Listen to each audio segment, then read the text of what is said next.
सत्र में अभिनंदन और हार्दिक स्वागत करता हूँ। माननीय प्रधानमंत्री श्रीमती काजोल जी, विपक्ष नेता श्रीमती जी, सम्माननीय संसद सदस्य, मंत्रीगण और दर्शक वर्ग को मेरा स्वागत है।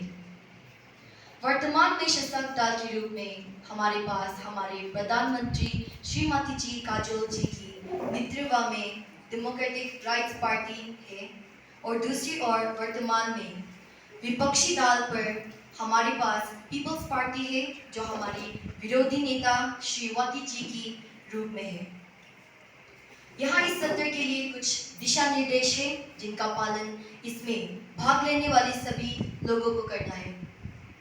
नियम: पहले, अपमानजनक और अभद्र भाषा का प्रयोग वर्जित है। दूसरा, किसी भी सदस्य दल की झूठी निंदा वर्जित है। तीसरा, किसी भी रूप में हिंसा का उपयोग नहीं किया जाएगा। चौथा, प्रत्येक सदस्य को प्रश्न पूछने के लिए और उत्तर देने के लिए अधिकतम 3 मिनट का समय दिया जाएगा। और पांचवी में है, सदस्य से अनुरोध है कि वे दिए गए समय का पालन करें। Let me also highlight the rules in English. First, usage of abusive and offensive language is prohibited. Second, false defamation of any member or party is prohibited. Third, violence is not to be used in any form.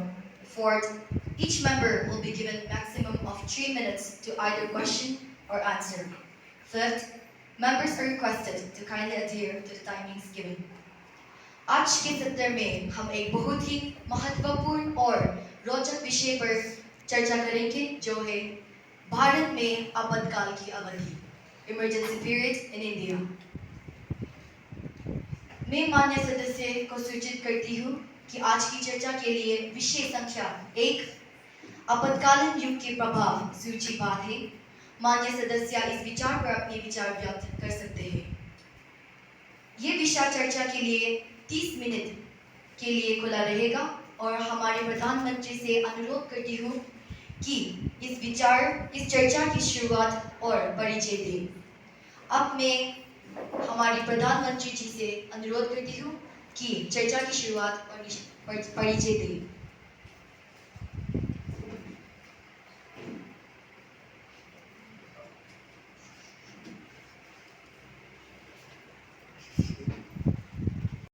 और युवा संसद के सभी सदस्य, मैं Kajol Kumari, leader of the democratic rights party, मैं आज खुद की नहीं उस निर्णय के बचाव में आई हूँ जिसे एक प्रधानमंत्री के रूप में नहीं एक भारतीय के रूप में लिया गया था, and that was the proclamation of emergency in 1975, a chapter in our nation's history that has and will continue to evoke strong opinions. But today, I request everybody to judge it not with slogans but with substances. Bharat एक कठिन परिस्थिति से गुजर रहा था. Law and orders were broke down.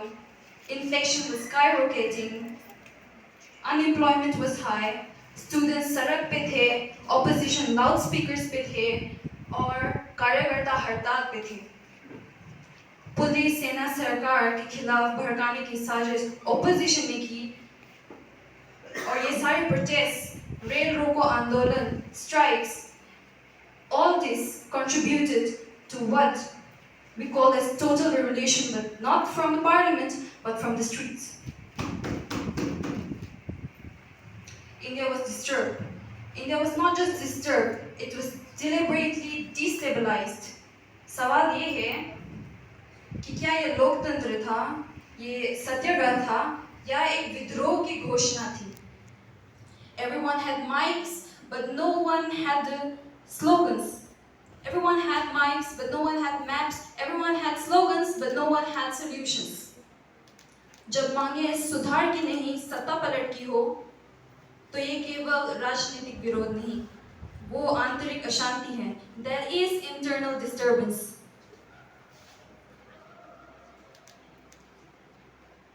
And after much reflection, in the interest of the nation, The government advised the President under Article 352 of the Constitution to declare a state of emergency due to internal disturbance, and this emergency was not supposed to suppress the opposition but to preserve the integrity, the stability, the unity of India. India cannot be allowed to drift to anarchy. And one very important thing is that it was not as a military coup or an overnight ambush. It was to protect the constitution and the nation's unity. Later, that proclamation was duly signed by the parliament, so I did not bypass the law. I used the law to protect the nation. दूसरी बात ये सच है 12 जून 1975 Allahabad high court ने मेरे खिलाफ फैसला सुनाया मेरे 1971 के लोकसभा इलेक्शन के but those were based on technicalities and not moral misconduct, for which I respected the court's decision and filed an appeal in the Supreme Court. But the opposition did not wait. The opposition did not care to wait. They demanded an immediate resignation. They threatened mass mobilization. They aimed to incite civil disobedience, and they wanted to bring down the democratically elected government, not from the ballots, but from the streets. In such a situation, what should the Prime Minister do? अगर मेरी मंशा सत्ता बचाने की होती, तो मैं ये अपील क्यों करती? क्या सिर्फ मेरा एक ही कारण होगा इमरजेंसी को डिक्लेयर करने के लिए? No. The emergency was declared because the country was pushed towards a constitutional breakdown. I've always said this, and I say this again, that discipline is not an enemy of democracy, but anarchy is. मैंने जो भी किया राष्ट्रहित में किया, देश की एकता, अखंडता, लोकतंत्र की रक्षा के लिए किया था. Was the emergency perfect? No. Were there excesses by the individuals? Yes, I accept that. मैं इसकी नैतिक जिम्मेदारी स्वीकार करती हूँ. But I have learned that when the country is is in danger, indecision is the greatest sin, and history will remember all of us. But let the record show, I choose stability over surrender, unity over disintegration, and the constitution over anarchy. Jai Hind.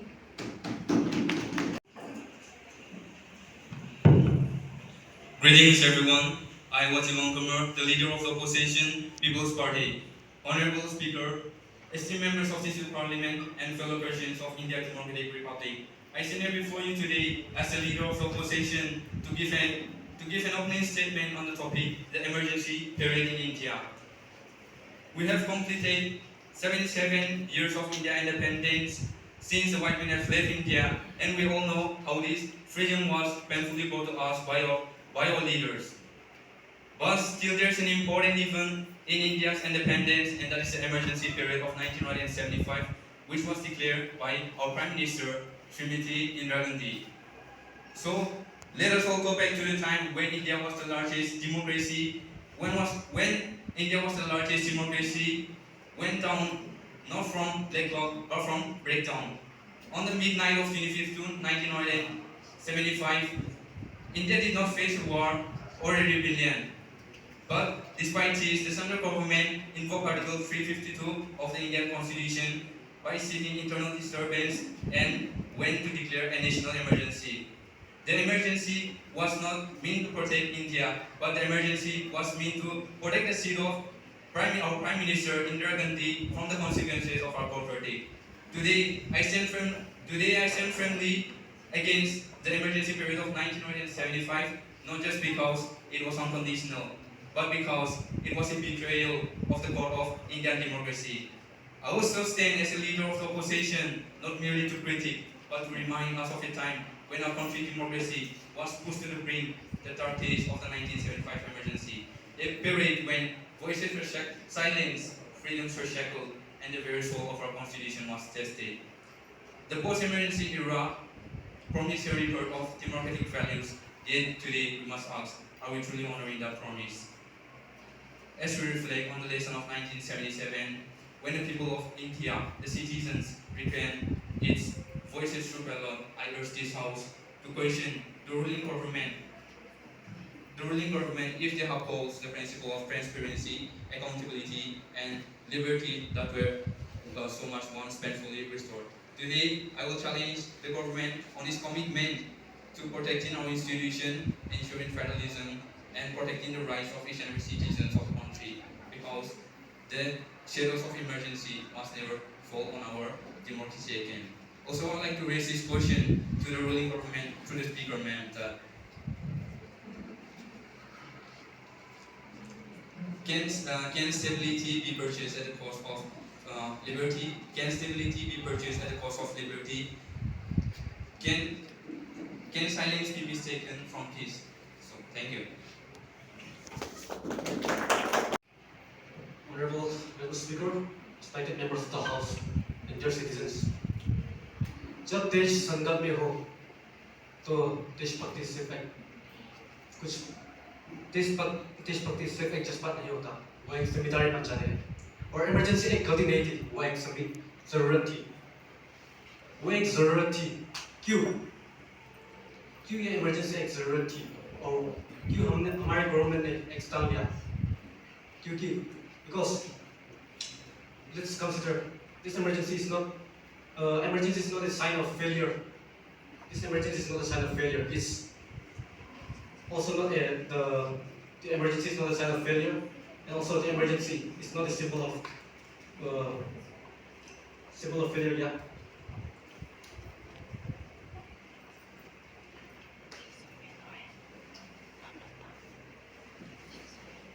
This emergency is not a sign of failure, but a nation's resilience to protect itself in times of crisis.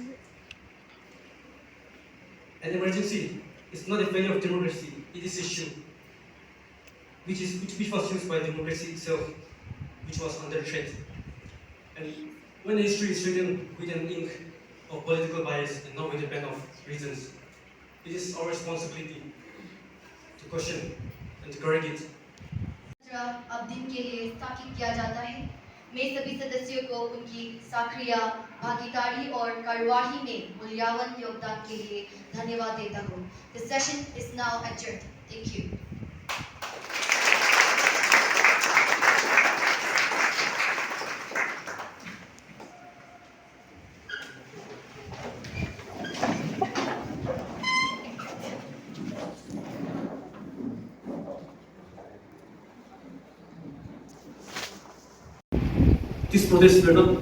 This protest was started peacefully, but slowly taking the turning into an anarchical form, which was very necessary for the government to take initiative to maintain stability and internal unity in the country.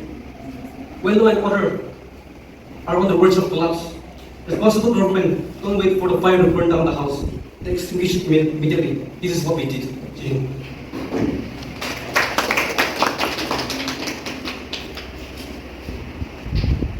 Honorable Speaker, may I? Very good morning to everyone present here. My name is Ashwini and I'm from the People's Party. In the beginning, the ruling party said that the emergency was declared legally and constitutionally. And yes, there is no doubt that the emergency was declared constitutionally and legally, but just because it was legally and constitutionally declared does not make it morally and democratically correct. Legality isn't morality. We can take the example of Hitler, how he came into power legally, but he used that power to destroy democracy and bring dictatorship. And in the same way, even the emergency in India, if it had continued unchecked, it could have pushed the country towards authoritarian rule. And do you think that, does the ruling party think that suppressing the right to life is still legal if it breaks the moral value that this country stands for? And they also mentioned that the emergency was declared because of internal disturbance. The so-called internal disturbance was never clearly defined. there was no large-scale violence or rebellion to declare an emergency. Rather than resigning, the Prime Minister declared the emergency to cling to power. It was just a political excuse, and the emergency was declared not because of a real internal threat, but to save Indira Gandhi's political career. Today, I'm standing here not just as a member of the opposition, but as the voice of millions who were silenced during one of the darkest chapters in India's democratic history. When the emergency was declared on 25th June, it was not merely a constitutional provision, but it was a brutal betrayal of the misuse of power. Civil liberties were crushed, the press were silenced, political opponents were jailed, and they were jailed without a trial. So the fear of the people were replaced by the freedom of the people. Thank you.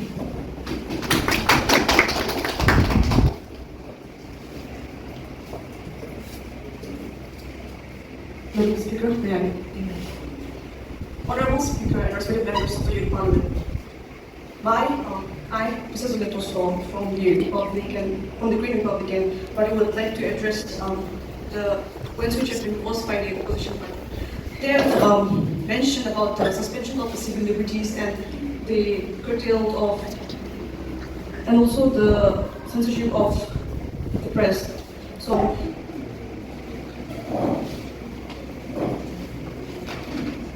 this emergency period was imposed with constitutional, legal, and approved by the president. But, okay, now let's begin with the period. This emergency was not a choice, but it was necessity. India, a country of over 620 million people, they cannot run the government or run this country with slogans and protests. They need stability, structure, and seriousness.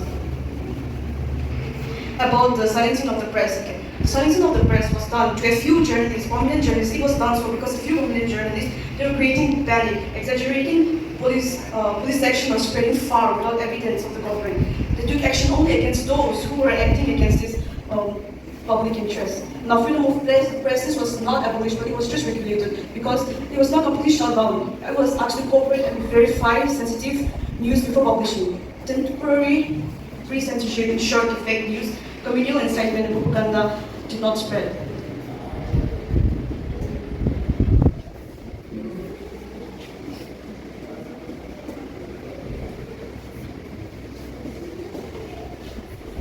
Parliamentarians, I am Alika from Alder College. I am Alika from the People's Party, representing as a member of the opposition. I want to clarify a statement given by the ruling government on internal disturbance. Let me clarify, we are basing these allegations of internal violence based on the movements of the Nav Nirman movement and the Bihar movement, which was led by Jai Prakash Narayan. However, let me clarify that the Nav Nirman movement in Gujarat cannot and should not have been categorized and used as a justification to declare internal disturbance. Why? Because the students, they were protesting with their rights. Their rights were given under Article 19, which they were given the right to speak, the right to raise their concerns. And let me tell you, they were unarmed. Violence started only when police interfered. Bihar movement and the Nav Nirman movement were solely democratic in nature, and they were seeking justice from the government. They were against the corrupt government. They were against the inequalities. There were food shortages and inflations. So what will the citizens do in this situation? They will surely raise their voice. So instead of giving remedies to the protesters, instead of providing any kind of fulfilling their demands, the government instead used violence. They used lathi charge, they arrested the students, the civilians, and few of the civilians were also killed in this process. Was it wrong to demand justice? Was it wrong to raise voice against corruption? To raise voice against to raise voice against unemployment? They wanted an answer, and the government did not respond. Instead, they used arbitrary forces. Thank you.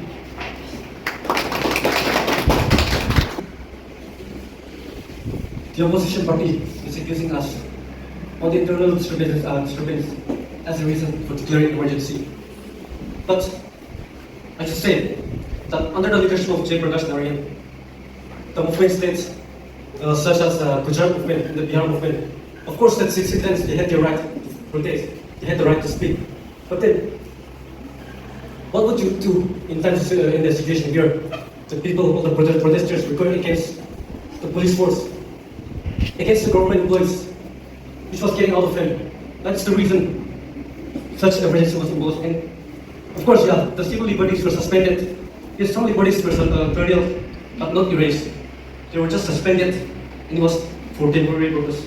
It was done to maintain the national integrity, much like how the US suspended habeas corpus during the Civil War, or how France limited protests. Party. Regarding the press censorship, I have a question. If censorship during the emergency was truly meant to protect civilians' morale, then why was it used to suppress political criticism against Indira Gandhi policies? And why did they not stop everything at all if that was the case? And how can a democracy strive when its press is silenced? During the emergency, censorship was just not imposed, it was weaponized. Thank you.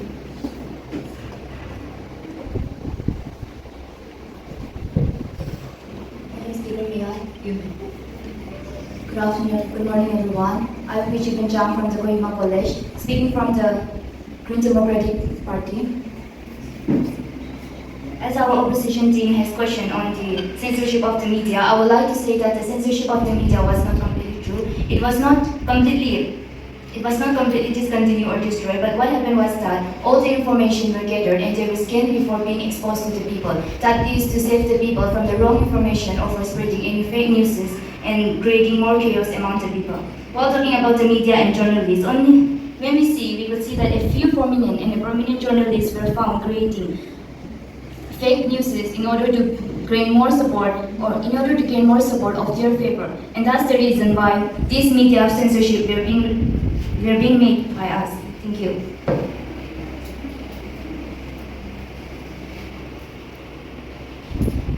Honorable Speaker, may I? Honorable Speaker, through you, I would like to raise this question to the ruling government about the suspension of fundamental rights during the emergency period. Under the Constitution of India, the fundamental rights granted to its citizens were under Article 19 of the Constitution state the right to freedom, which includes the freedom of speech and expression given to all the citizens, which was suspended as a reason of press censorship, as well as Article 21 of the Indian Constitution, which states the right to life and personal liberty, which was threatened by the emergency period under the leadership of Indira Gandhi, as well as under Article 22 of the Indian Constitution, which gives the right to the citizens to move to the court where habeas corpus was being suspended to all the citizens. Also, I would like to make this statement to the ruling government that what was the condition and situations of the citizens of India during the emergency period, because the citizens were afraid to speak even in private, because they installed a culture of fear among the people. There was silence and people were told to follow the rules laid down by the Prime Minister Indira Gandhi, who took the power of the executive and judiciary in her hand. Also, the betrayal of the Indian ideals and democratic values at the time of emergency by our Prime Minister Indira Gandhi was not justified. Thank you.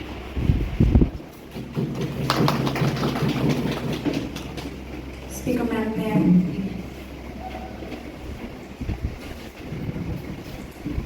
Under Article 358, it allowed the suspension of Article 19, and it's not the first time. During emergency, Article 19, 20, 21, they can be abolished, and it was abolished not because democracy is not always the right; it's also a responsibility. And when section of a society incites violence in the country and paralyze the administration, call for disobedience of lawful authority, it is the duty of the government to defend the country, and it is not destruction of democracy, but it's defense. Article 359 allowed the president to suspend the enforcement of fundamental rights. As such, they were fair, of course, but in such a situation, we should not confuse national vigilance with personal vendetta. There were excesses, but it was for the betterment of the country in such a situation where civil disobedience was incited by the people.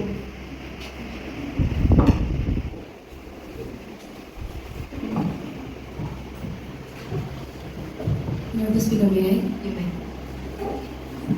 If at all, the ruling government, if you feared that this internal disturbance would cause problem in the nation, would break the nation, why didn't you use Article 356 of the Constitution? It provides the right to apply presidential rule over those states who are facing violence. And it is a fact that it can be applied in multiple states simultaneously. Why didn't you apply for it? And there's also a statement that the internal disturbance on which you, the ruling government, imposed emergency, it was later replaced by the 44th Amendment Act with armed rebellion. So isn't it a clear testament that the former term which the party used was vague and was also misused, and through which, not for this word not to be misused again, they changed it into armed rebellion. So is the ruling bench still going to continue to defend the term which shook the Indian democracy on the ground? Thank you.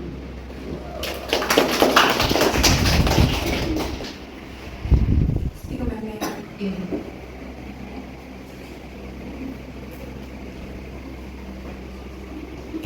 Internal disturbance. It was already mentioned in Article 352 that emergency can be declared on grounds of internal disturbance, and there was internal disturbance. The question is, was it confined to one state? The usage of Article 356, was it confined to one state? It was confined to several states: Bihar, Maharashtra, Gujarat, the South, everywhere. That is the reason the government used Article 352 as national emergency on grounds of internal disturbance. And what good is freedom of speech when hospitals were shut down by strikes? What good is freedom of speech when it brings trains to halt? What good is freedom of speech when violence are all over the streets? Rights cannot be absolute. In a vast country like ours, in times of crisis, order must come before the ideology. Thank you.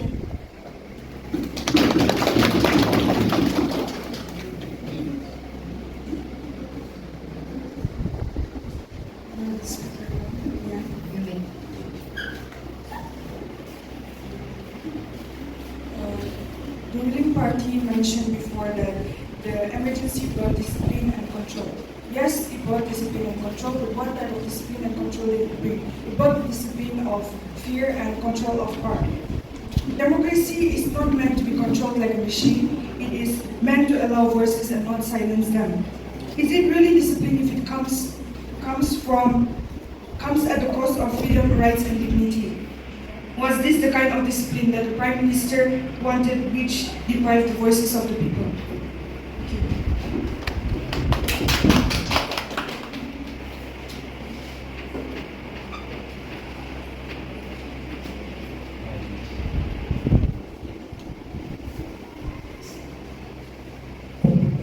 Honorable Speaker, may I?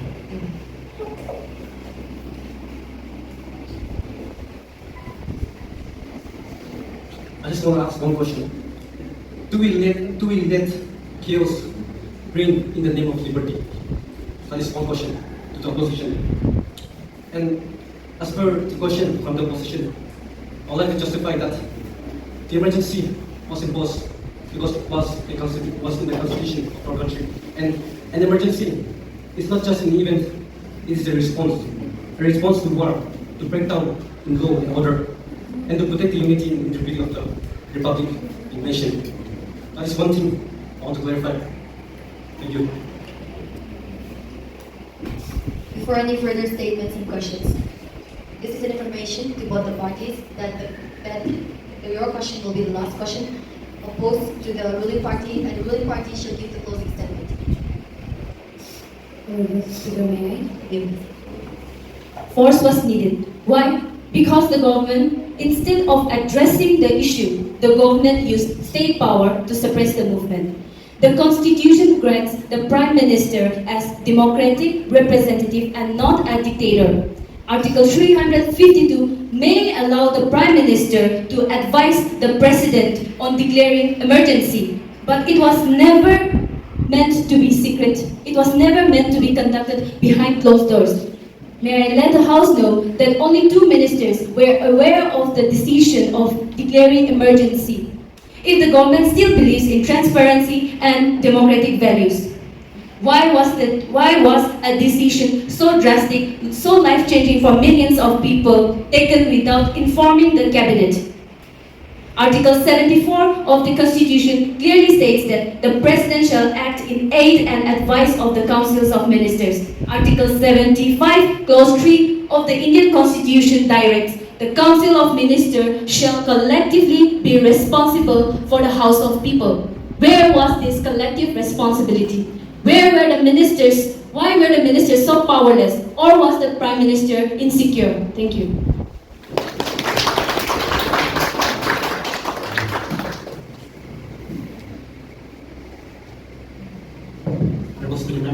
Amen. If it was all about political survival, if it was about clinching the power, why did we lift the emergency voluntarily in 1977? Why were free and fair elections held? And why were the ruling party accept defeat? Also, questioning about internal countries, government and the minister.